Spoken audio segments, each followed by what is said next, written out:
welcome back to RCX Unwrapped, where we tell you everything that we read in the month of August. It was a slow reading month for me. I just really wanted to make Jaclyn feel better. I didn't read as much either. I feel like we were just month. Here. Literally.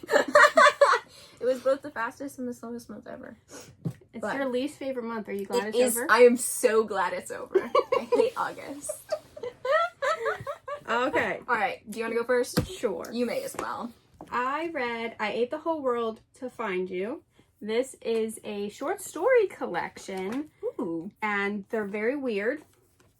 The first book is a guy that has a fetish about eating. He likes his partner to eat in order to gain weight. And that's the whole point of eating. And so I'm assuming that's where the title came from. And there's a lot of trauma in this book. In different forms. But our main character is in all of them. And it's not linear. So it was kind of interesting. The art is very unique too. It's kind of like...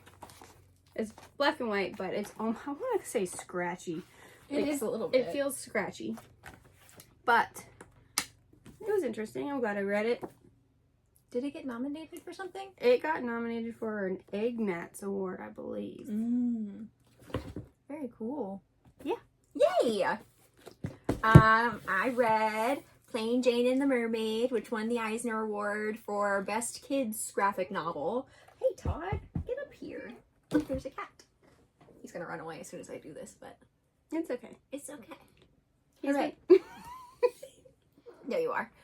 So I read Plain Jane and the Mermaid. It was absolutely phenomenal. I loved it so much. It was one of the greatest things I read this month. It is... We talked about it last month, so I won't go on and on, but it is absolutely adorable, and Jane is just such an icon, and I adore her. I adore all the characters in this book. What I really enjoyed was the writing. I feel like the character speak was really, really good. The script, if you will. And then the underwater moments are just so, so beautiful. And I love all of the different colors used. And it's like slightly terrifying, and I love that too. So it's very, very, the very, mermaids very were terrifying. Were really scary. And then there are some giant sea creatures, and sea creatures are always terrifying. So yes, I highly recommend you should read this if you haven't yet. You scared Watson. He's hiding. Oh no, he's afraid of mermaids. Or he's afraid of Todd. I reread Snotgirl, Volume 1. It had been a while, so I completely forgot. It was like reading it again for the first time. I just love how unhinged Lottie is. Like, this is probably one of my favorite books of all time. So unhinged, but very relatable because I too snot everywhere. Yeah. But I didn't maybe murder somebody. That's true. So I have that going for me. At least. But definitely recommend this series. It's a really good time. It's the best. I love messy girls just so much. And it's got a lot going for it. Like, there's the mystery, there's the romance, there's definitely comedy, anxiety about your nose running in public places, and she has green hair, which is perfect. Right? I read, the fourth volume recently came out, and I finished reading it, and I was like, literally no questions got answered. Just more things got added on. I'm so excited to see how it turns out, because I have no idea what's going on at any moment. Which is perfect. I love that. So good. I need to reread the whole thing. Next, I read The Jellyfish, which we also talked about last month. This was delightful. Todd is being annoying. He's always annoying. He's precious. I really, really, really, really like this one too. Like, I didn't read a lot this month, but everything I read was 5 stars. So I can't complain. This, gosh, what do I even say? It's got, look how pretty. How pretty it is. It won an Eisner. It did win an Eisner. That's true. That's something I can say about it. You just read a lot of winners. I read so many winners. Well, a lot of them were because you were like, you have to read these. You have to read them. And you like them. I stole some of them from you. So, yeah, it was really good. It was really, really... You should definitely read it. We have a copy at Richmond Comics if you want to pick it up. I love how their hair also looks like a jellyfish. Yes, yes! I just forgot about that until you were flipping through it. It's perfect. There's so much symbolism. Yes, and I love the character designs as well. Mm-hmm. It was very, very unique, so... It almost reminds me of Jillian Tamaki's artwork because of the other character more so, the girlfriend. Mm-hmm. What was her name? Odette. Yeah, it really reminds me of Tamaki's artwork. Mm-hmm. Mm-hmm. It's really pretty. Anywho, It's gorgeous. Go off on a tangent. I read Tall Water. This is a historical fiction about a tsunami that hit Sri Lanka. And our main character, she's like 16, 17, I don't remember. But she lives with her dad in the States. And she does not really know her mom because her mom lives in Sri Lanka still. And her dad gets assigned to go back to Sri Lanka. And she's being sneaky and goes with him. And not with him, but like she books a plane and meets him at the airport and whatever. But while they're there, tsunami ends up hitting, and it's all about the community and them coming together in the aftermath. And it was really, really painful, but really beautiful. There's also like a queer awakening in there.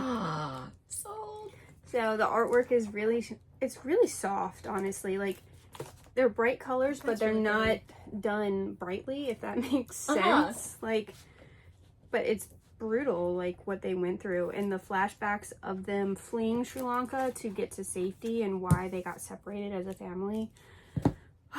It's a lot, but the author's note, definitely need to read that too. Awesome. Really, really good. S.J. Sindhu did a wonderful job telling this story. I'm very excited to read it. Yes. Next, another one that Jaclyn read last time is Free Piano Not Haunted. This was a delight. I haven't read like an actual middle grade novel in a little while. A lot of what I've been reading is comics or like things that are like Jellyfish, you know, for an older audience. So this was a perfect palate cleanser for this crazy month. Like I said, we talked about it last month, but it's about Margot, and she really wants to be a famous musician, but her dad's an asshole, and he like moves away from her, and she uses this as like more reason for her to become famous so that he can like pay attention to her, you know? But then she discovers a piano that is not haunted. Maybe. And it's just a lovely little story of finding yourself and also smashing things. Smashing things is very important in this book. I thought it was absolutely adorable. So, I was very pleased. So, I normally read a lot of middle grade, and I actually didn't read a single middle grade book this month. That's crazy. Yeah. Huh. Good for you. I know, right? I'm so proud. I'm growing. But my 1st of September will be middle grade. Good. Anywho, I read Gaysians. I'm so excited to read this one. Mike Curato, if I'm saying that right, is amazing. This book made me cry. Oh, of course it did. And it's beautiful. And it's a love letter to gay culture and Asian culture and found family. And let's just talk about I can't show all the pages. Gotta be careful here. But the color palette is mostly blues, but there's hints of like pinks and purple. I just gotta be careful what I'm showing. Like that page. That's a great page to show. But it's mostly blue with hints of pink, but they kind of use the pink for really highlighting certain things. I loved the found family aspect, first of all. I would say AJ is our main character. He's a baby gay. He moves to Seattle because his family doesn't really understand him. And he literally runs into Kay, spills a drink on them, and a friendship is born. Aww. And they take him under his wing. Oh, it's so beautiful. And the others were already Kay's friends, but it's just a group of friends. They really are so wonderful, and they're all so different, so we really get all different personalities, all different types of gays, and different Asians as well. So it was just so fun to see all of that. And there's flashbacks about each of their histories, and it's in black and white. And so you really get a strong feel for all the characters, not just AJ. It was just so beautiful. I'm so excited to read it. I love it. Yay! And on the back, on the synopsis, it says there's a brutal attack that tests their friendship, and that part I was just like bracing myself for, and it was pretty brutal, but their friendship I think was stronger in the end because of how they came together. But still very sad that even has to happen. Gosh, it's looking like I will have read everything that you're reading this month by next month, so we can discuss them again. I love that for us. I love it. Listen. And it's just a different perspective. Like, I can't wait to hear what you have to say, because you're going to take something different from it. Yeah. But it's beautiful. Again, gay culture, Asian culture, found family. Beautiful, beautiful, beautiful. Yay! Very awesome. I'm so excited. Oh my god. Next I read The Gulf, which was one of Philip's favorites. This was a delight. It's about a couple of kids who run away to a hippie commune. But obviously it doesn't go well. You know, it starts off with two friends. Do I remember their names? Probably not. I feel bad. I don't. But it was supposed to only be the two friends. And then one of the friends was like, actually, here's this guy I like. Can I bring him along too? And ended up being three. And so that obviously puts pressure on the original two friends. And they literally run away. They spend days in the woods just trying to find this commune that they read about 10 years ago. They have no updates on this commune, if it's still even a thing. And it's a really great book of like self-discovery, and I almost said learning about who you are, but that's self-discovery. And just, I don't know, kids being friends. I love it. I love friendship. I think that's very important. And yeah, just being okay with who you are as well. So, does the color palette change? Yes, the color palette does change as the book goes on, which is very cool. It starts off like blue, and then it very slowly transitions to like a this. That's cool. And a green. And I think, yeah, and then this nice light yellow. And then the last little bit is kind of dark. Sorry. It's very, very good. I liked it a whole lot. I love it. Yes. I don't have many words today. I'm so sorry. I like it. Prepared. I like it a lot. I love it. That's all you need to know. I read It Rhymes with Takei by George Takei. This was amazing. You get his whole life instead of just a snippet from They Call This Enemy. Was about his time in the internment camps, and this is the rest of his story up to present day. And I just love learning all about him, like how he met his husband at a running group. That was really cool. And they were together for like 22 years before they got married. And I didn't realize how late in life he came out. Like, I just feel like I've always known, but it really wasn't that long ago. And all of his advocacy for AIDS and other queer issues, other human rights issues, like, he's just a really great person, and reading about this was really cool. And it was also funny that they mentioned him in Gaysians because he's another gay Asian. I didn't intentionally read those back to back, but it happened. He's just a really cool dude, and his work on Star Trek obviously is what he's most known for. But there's so much more to him than just Star Trek, and how he was closeted because he didn't want to ruin his career, and his relationship with his family, and was not very good after he came out to them before coming out in public. But Brad, Oh, I love you, Brad. This is really good.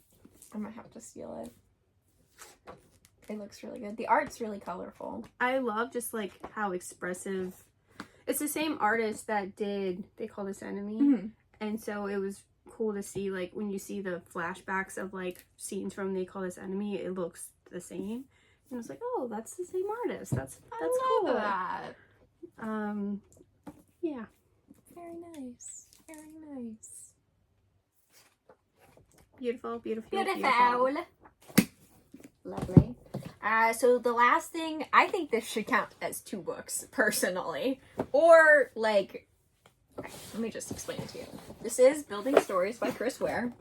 Massive. It is a literal box. And inside the box is a bunch of little tiny books.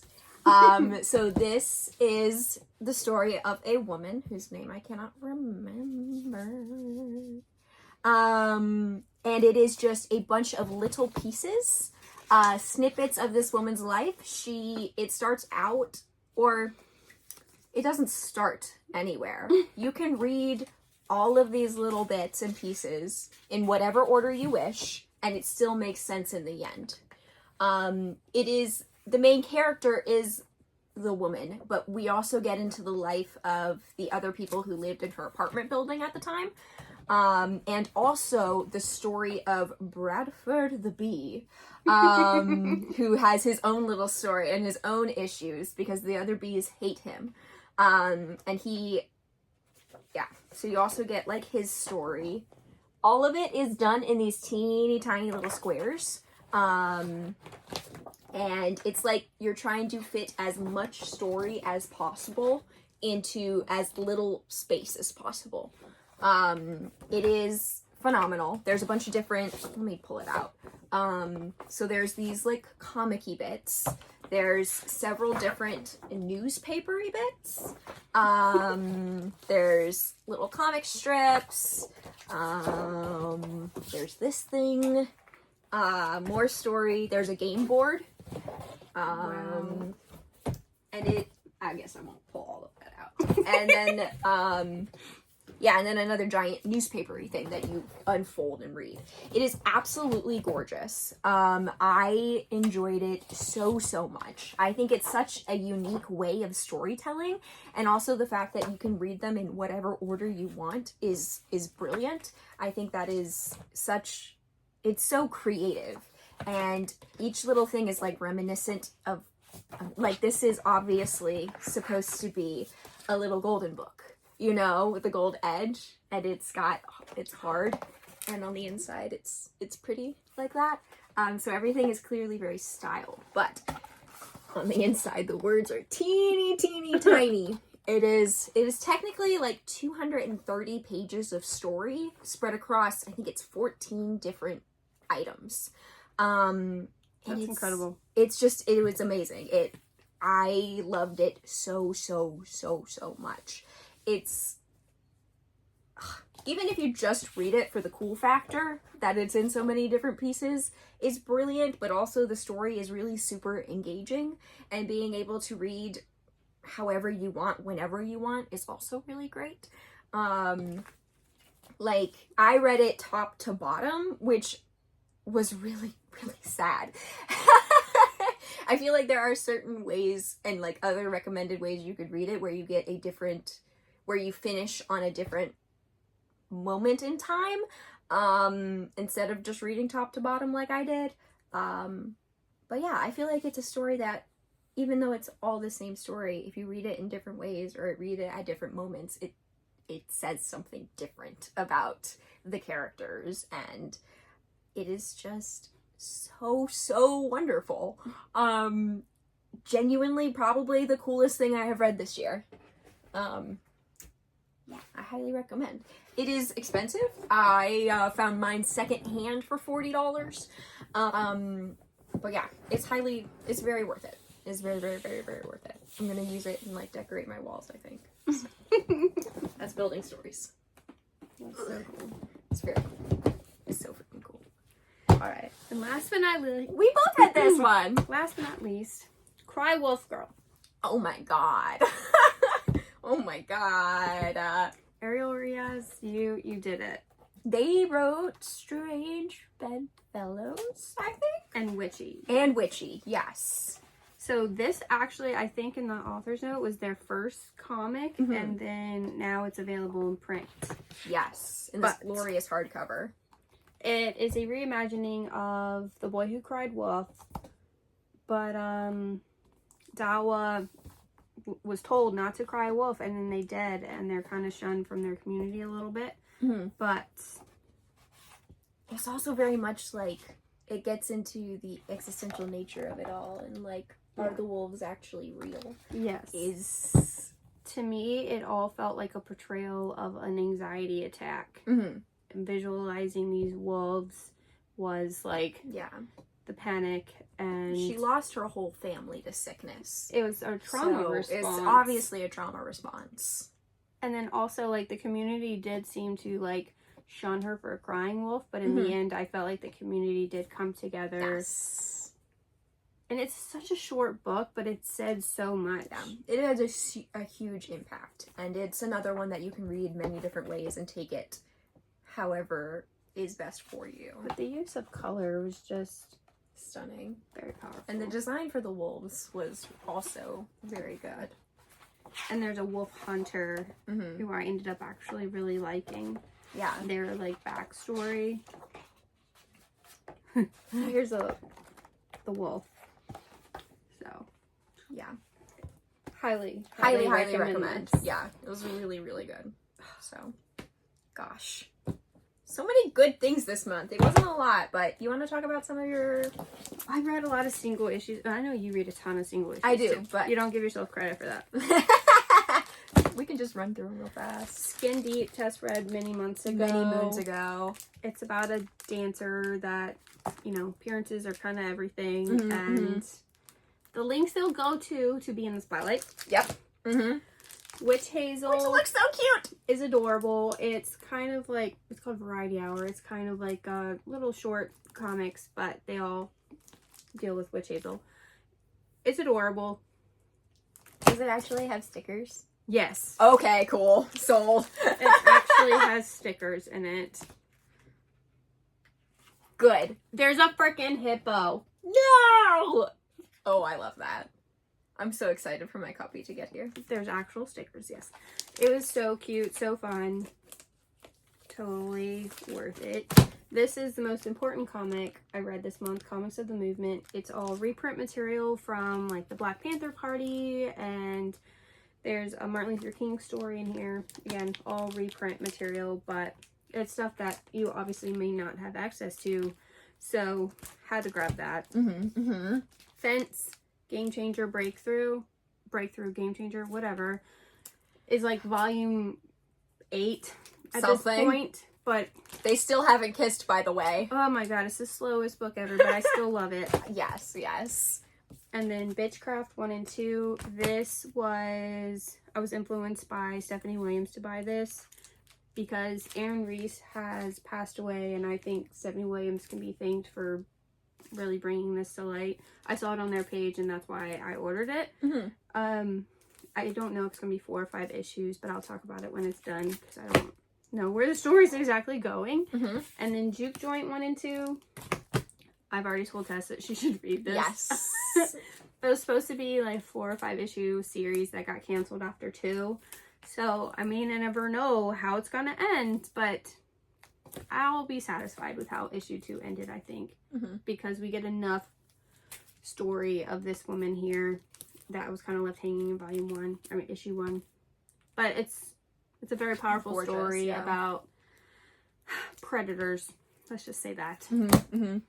So, yeah, a little quick rundown of all the single issues I read. That's awesome. I usually don't read this many. Yes, so congrats. Look at me growing. You're so cool. It was a good but small month of reading. Yes. So, what was your favorite? Oh, building stories. Just because of how cool it is. What was your favorite? Why would you ask? I don't even need to ask. I knew it was Gaysians. Yay! I almost almost picked Tall Water, but this one made me feel more emotions, I think, even though they're both sad. They're both very impactful stories. Just, I don't know. Yeah. They're all very good. So good. I guess I Eat the Whole World to Find You is my least favorite. But Well, what was my least favorite? yours are all 5 stars. So No, you I can't really literally, say that. they were all 5 stars. Yeah, I genuinely enjoyed everything I read. But you should read Gaysians, okay? Okay. Heard. Next month. You too. You too. Should read We'll do a Gaysians. book club. Yes. It'll be great. Awesome. Cry a little. Okay? Oh, yeah. Oh, Okay. yeah. All right. Well, thanks Thanks for for watching. We'll see you next month. September.